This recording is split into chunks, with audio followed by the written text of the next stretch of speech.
special moment in my career would be, I guess, crossing paths with Invincible. That kind of shifted things for me. And we were kind of put together. Like, we never really intended to meet. And once we met, if I had a show, she was on it. If she had a show, I was on it. And that's my sibling. So, and it's nothing's going, we can, it could be 5 years between us speaking and I still got Invincible. We don't even got to do music no more. That's how I know a real friend.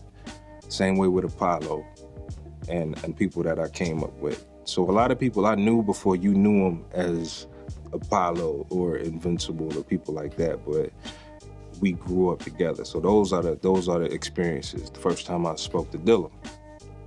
First time I met Dilla and Madlib together before J-Lib dropped. It's just so many. But I mean, I think the one pivotal moment in my career would be linking with Invincible. So that's the one thing I would put down. If I could be working on a record with Premier right now. If Invincible came and said I wanted to do a record, I wouldn't do that record with Premier. I would say the chemistry and magic that I had with Invincible when we were writing and performing together was that I think every rapper has that one rapper that pushes them, where y'all link up together. Y'all just go somewhere and freestyle for like 4 hours. Or y'all just go somewhere and y'all write. And you can honestly ask another person, tell me if that shit sucked.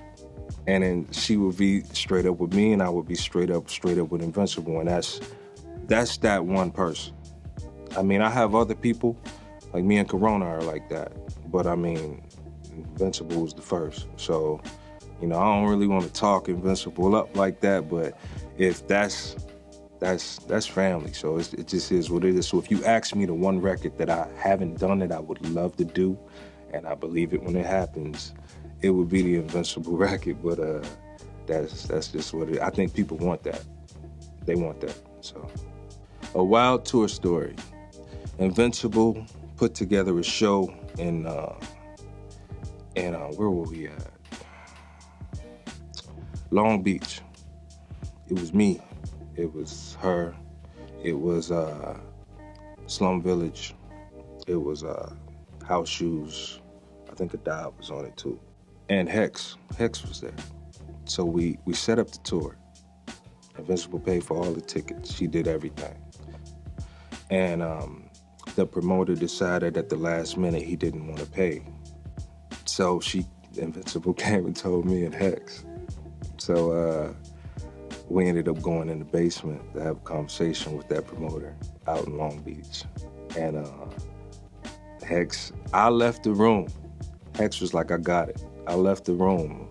10 minutes later, all the money expected at the end of the night was in everybody's pocket within 10 minutes before the doors even opened. I don't know what Hex said. I don't know what Hex did.